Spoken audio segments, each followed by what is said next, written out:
All right, let's talk Portland real estate. Just when we thought we had 2025 figured out, the market decides to throw us a few curveballs right at the end of the year. Welcome to your final market update for 2025. This is brought to you by RRMilligan, and we're going to break down everything you need to know as we head into 2026. Let's dive right in. So, RRMilligan is taking a much-needed break this week, so you've got me. And I'm here to walk you through the 5 biggest, most important trends that we are watching super closely right now.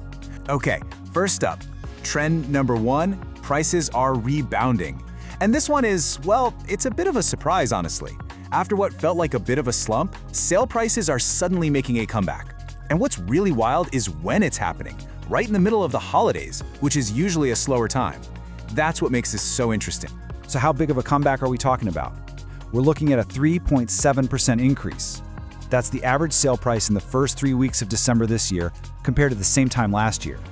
A nearly 4% jump in December, that's definitely not typical. For most of the second half of 2025, prices were actually down compared to 2024. They were trailing last year's numbers. So to see this sudden reversal, this big spike up, it feels like it came out of nowhere.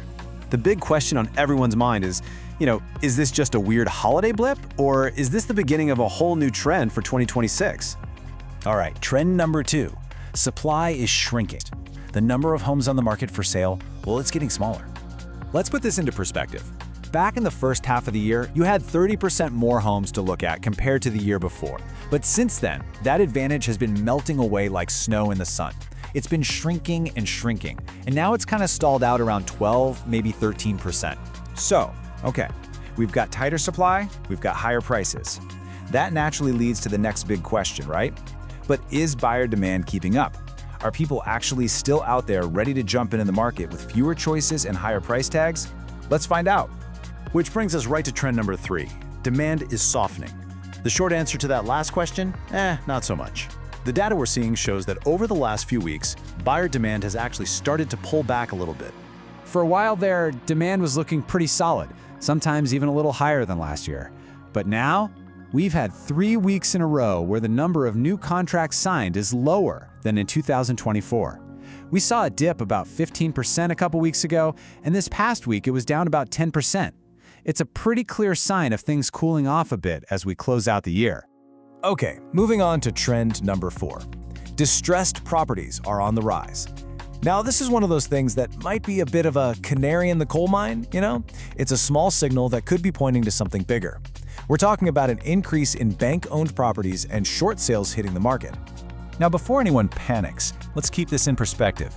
We're looking at 184 of these properties out of a total market of almost 8,600 homes. So yeah, it's a very, very small piece of the pie. And finally, let's talk about the big one. Trend number 5, the rate outlook. This is arguably the single biggest factor for most buyers, right? It all comes down to affordability. And I've got some good news for you on this front.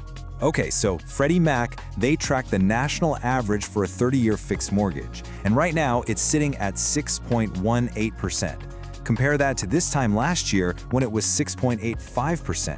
Now, 2/3 of a point might not sound like a lot, but believe me, on a mortgage, that is a huge deal. That can easily save you hundreds of bucks every single month on your payment. But wait, it gets even better, because that's 6.18%. That's the national number.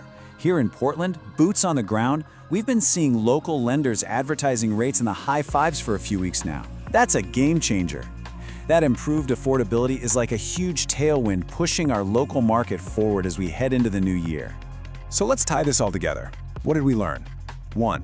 Prices are bouncing back when we least expected it. 2. The supply of homes is getting tighter, so that big buyer's advantage is shrinking. 3. Buyer demand is cooling off a little bit.